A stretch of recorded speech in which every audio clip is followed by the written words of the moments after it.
السلام علیکم دوستو، آج ہم سنیں گے ایک بادشاہ اور درویش کا واقعہ۔ ایک بادشاہ درویش کے پاس گیا جو کسی خاص ورد میں مصروف تھا۔ بادشاہ نے اس درویش سے اس ورد کی بابت دریافت کیا تو درویش نے بتایا کہ یہ ایک ورد خاص ہے جو موکل کو فلاں مقصد کے لیے متحرک کرتا ہے۔ بادشاہ نے درویش سے کہا کہ مجھے بھی اس ورد کی تعلیم دو، تو درویش نے کہا کہ میں ایسا نہیں کر سکتا۔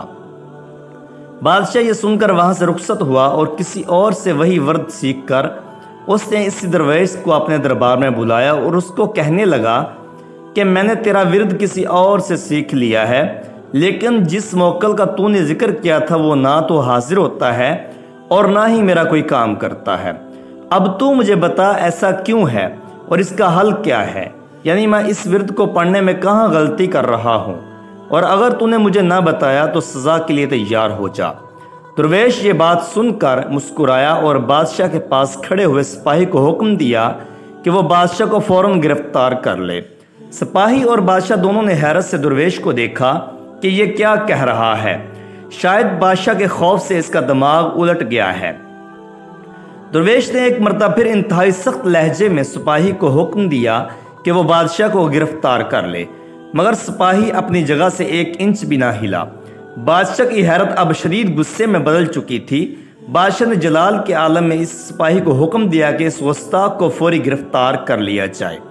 یہ سن کر شاہی دربار میں موجود تمام سپاہیوں نے اپنے نیزوں اور تلواروں کا رخ درویش کی طرف کر لیا۔ درویش یہ دیکھ کر مسکرایا اور بولا، سن بادشاہ، جو میں نے ان سپاہیوں کو کہا اور جو تو نے ان کو کہا وہ ایک ہی حکم تھا، الفاظ اور لہجہ سب ایک تھا، لیکن میری بات سن کر یہ ایک سپاہی بھی خاموش رہا، جبکہ تو نے صرف ایک سپاہی کو حکم دیا تھا، لیکن تیرا حکم سن کر دربار میں موجود تمام سپاہی فوراً حرکت میں آ گئے اور مجھے گرفتار کر لیا۔ پس فرق حکم کا نہیں ہے بلکہ تیری اور میری حیثیت کا ہے۔ یہی سبب ہے کہ تیرے ورد پڑھنے سے وہ موکل حرکت میں نہیں آئے گا، کیونکہ تیری حیثیت صفر ہے۔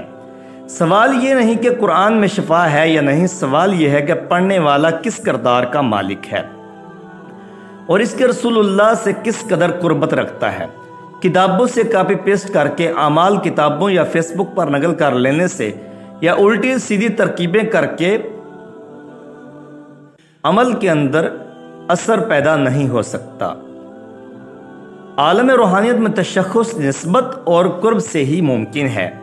ایسے میں مسئلہ آیات یا نقوش کی روحانیت کا نہیں بلکہ عامل کے اعمال، اس کی نیت، نسبت، توکل اور ایمان کا ہے۔ تو میرے بھائیو، یہ تھا واقعہ بادشاہ اور درویش کا۔